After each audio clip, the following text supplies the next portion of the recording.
Now, life and info time, where we focus on information that we do hope will come in useful for your everyday life. Today, we're going to talk about some useful tips for people planning summer vacations in South Korea. I'm happy to say our Ko Roon-hee is in the studio with us.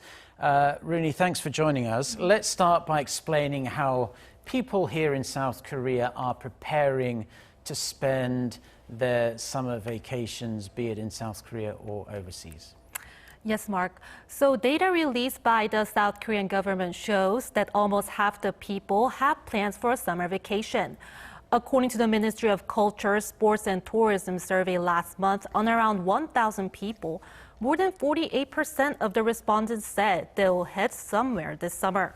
And almost 70% of them are considering whether to spend their holidays in South Korea. And looking at a separate survey, it was done among Korean employees by HUNET, an education service institute. It showed employees spend an average of around $480 on their summer vacation. This poll also showed why some people in South Korea don't have vacation plans.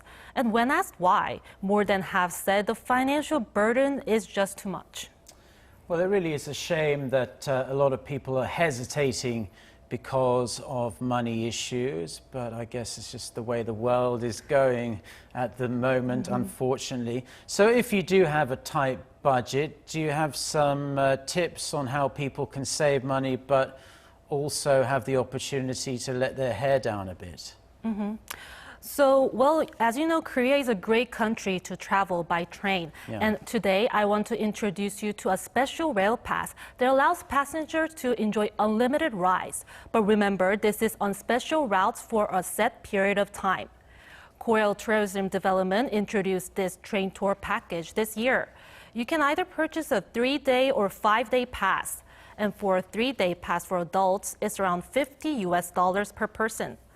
The 5-day pass is roughly $70, and with this pass, there are a total of 6 sightseeing trains you can ride on, and they go on to different parts of the country.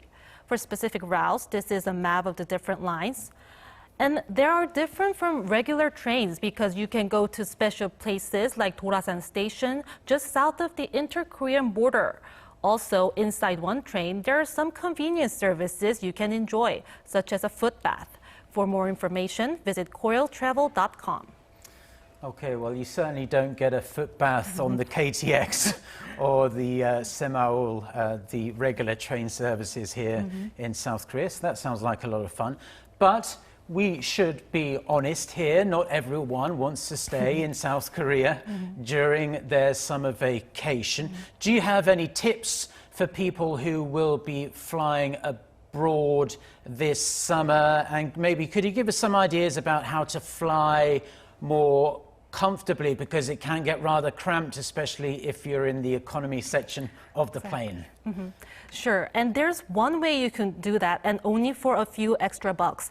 And this mainly applies to people using low-cost carriers to fly internationally. Many low-cost carriers in Korea provide a so-called extra seat service.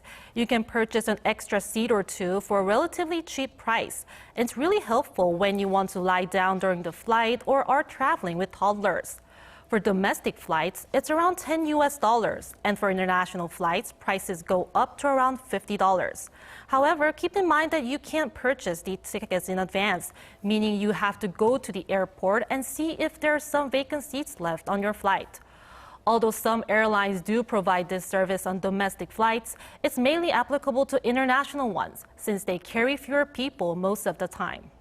Yeah, that's very good information. I wasn't aware that was actually a thing you could do on these airlines. It's something I'm definitely going to try next time if I have a few extra dollars lying around the place. So besides from the very helpful tips you've provided us all today, can you give us anything we should perhaps watch out for, some pre-travel precautions?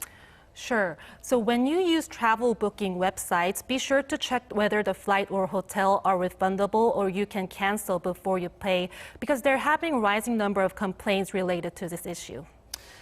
Yeah, I've been caught out by that myself before, and that really isn't nice, especially if you then have to go on and book another flight and another hotel, so you're paying double essentially.